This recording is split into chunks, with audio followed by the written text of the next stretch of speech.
This is something with a massive time delay. So you can try some experiment right now in 2024 where you fundamentally tweak the way that families operate or communities, something that's been fundamental for thousands of years, and you decide to just tear that apart and put something new in its place and run an experiment. And it might not be until 2050, 2060, when you really start to see and feel the repercussions of all those decisions. I think that right now we're dealing with the consequences of a lot of things that happened in the 1960s and the 1970s. I'm sure some of them, people had good intentions. If you think like, expansion of welfare policies, for example, people can have their different theories as to whether that was intentionally to tear apart families and take men out of the households, or did it have good motives? It kind of doesn't matter. It doesn't. It doesn't matter. It's results that matter. Yes, the results. And you're right about the 60s. Now more than ever, the ability to see through the chaos of traditional news media is an absolute necessity.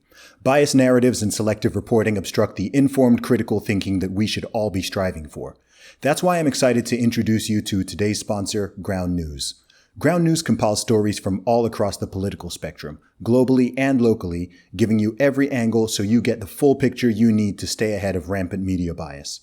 Every story comes with a quick visual breakdown of the number of articles covering it and the political bias, ownership, and headlines of the sources reporting. One of my favorite features is their blind spot feed, where you can see stories that are disproportionately covered by one side of the political spectrum or the other. Ground News does a great job at helping me see behind the curtain of mainstream media. I highly recommend you give Ground News a try. My listeners can get 40% off their Vantage subscription, which gives you unlimited access to all of their incredible features. Go to ground.news/Zuby or click the link in the description to subscribe for just $5 a month. Check out Ground News today and stay informed. Lyndon Johnson launched a so-called war on poverty. At the time, 25%, as I mentioned, of blacks were entering the world without a father in the home, married to the mother. Fast forward, it's now 70%. And I like to think with the best of intentions, we've incentivized women to marry the government and incentivized men to abandon their financial and moral responsibility. That needs to be rethought. Do you know what the statistic is for children, or maybe black children specifically, who are growing up without a father at all? I know the stat for I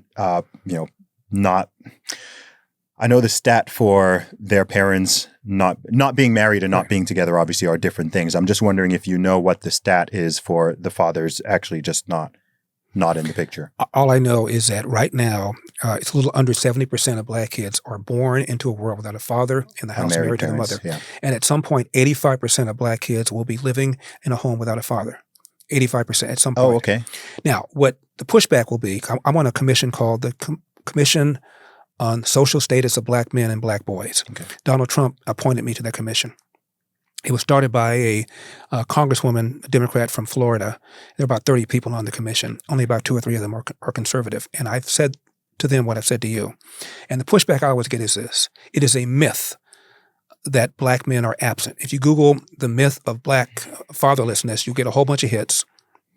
Because purportedly, even though a black man is not married to the mother, he comes over and picks the kid up, spends time with them, blah, blah, blah, blah, blah. Well, if that's true, then how do you explain these numbers I just gave you? It's not the same thing as having a father in the house married to your mother, where you see him getting up every day, whether he wants to go to work or not, and you see them responsibly resolving disputes and making decisions in an adult way. Without seeing that, that's the problem. So, again, we incentivized, made it easier for women to have a child without a father in the house. And I think those incentives need to be rethought. Yeah. It's so difficult because it's generational and things get normalized. So if someone grows up in that type of situation where that is just the norm, they assume it's the norm and they are most likely to perpetuate it themselves. And so it's got this cascading effect where it's not just impacting a single generation, it becomes the norm and the default, and people go on and absolutely. Just do the same There's thing. a very long article in a magazine called The Atlantic, which is a left-wing magazine, and it talked about when you are a young mother or father, all the decisions you have to make. The most important decision, however, according to The Atlantic, is whether or not you're capable of living in a neighborhood where there are a lot of two-parent households. Even if you're a one-parent household, but you're surrounded by two-parent households, it will have a positive effect on how you view the world. And the reverse, of course, is true as well. So you're right about it being normalized. Jesse Jackson, his mother was a teenage mom who was impregnated by the married man who lived next door. He grew up in South Carolina when it was unusual for a black kid not to have a mother and father in the house. And he was taught it. Jesse ain't got no daddy. Jesse ain't got no daddy. Al Sharpton had a nice middle-class life until his father ran away with another woman, and into the hood he went. Barack Obama's first book was all about the angst he felt by not having his biological father in his life. Last time he saw his biological father, he was 10 years old. And the whole book was about the pain he felt.